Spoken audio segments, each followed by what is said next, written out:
Hi, I'm Franco, the developer of the website franco.com, and this is lesson 4 of my mini-series on traveling stitches. Traveling stitches are used in Austrian-Bavarian knitting, also called alpine style knitting, and they're also used in Danish traditional knitting and perhaps other styles as well. In lesson 4, we're going to look at the three-way crossover. My pillow that I worked has three-way crossovers here and here, as you see. Three-way, meaning 3 traveling stitches cross over each other. The vertical one is always in the back. The other 2 cross over in front of it. You may notice that at every single one of them, the crossover is to the right. It's not essential that it go to the right. It's just easier if it goes to the right, and it really doesn't matter to the viewer if it goes to the right or left.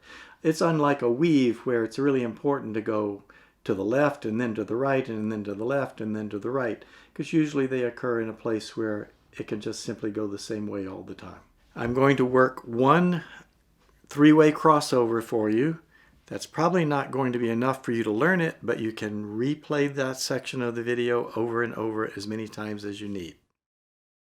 I have created this tiny swatch with 3 traveling stitches working toward each other, one up the center, one coming in from the left, one coming in from the right, and I'm going to work a crossover at those 3 stitches, a three-way crossover.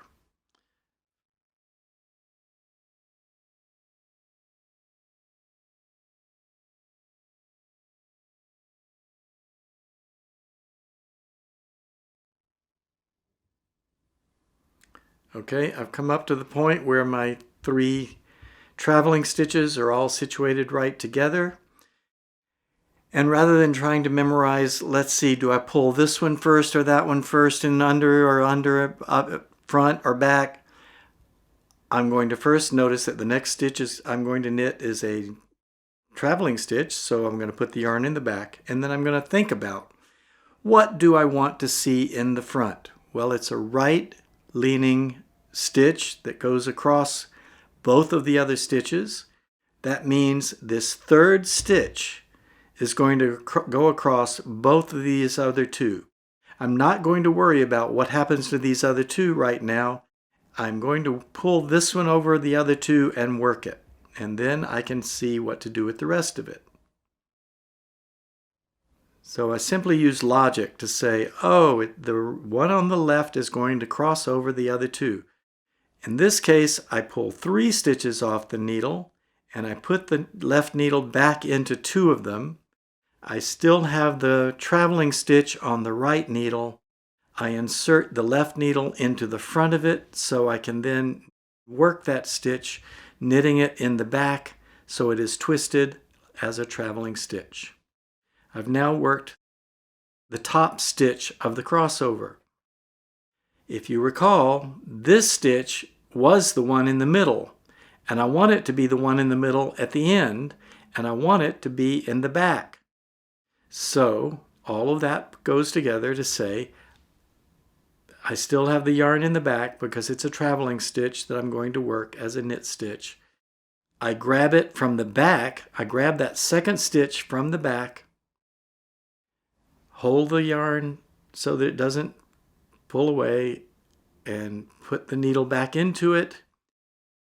Insert the left needle into the front of the stitch so I can knit it in the back. I've now worked the second, which is the vertical traveling stitch. Now I'm ready to work the third one, which is the left leaning traveling stitch. Now I'll go back to doing the purl background.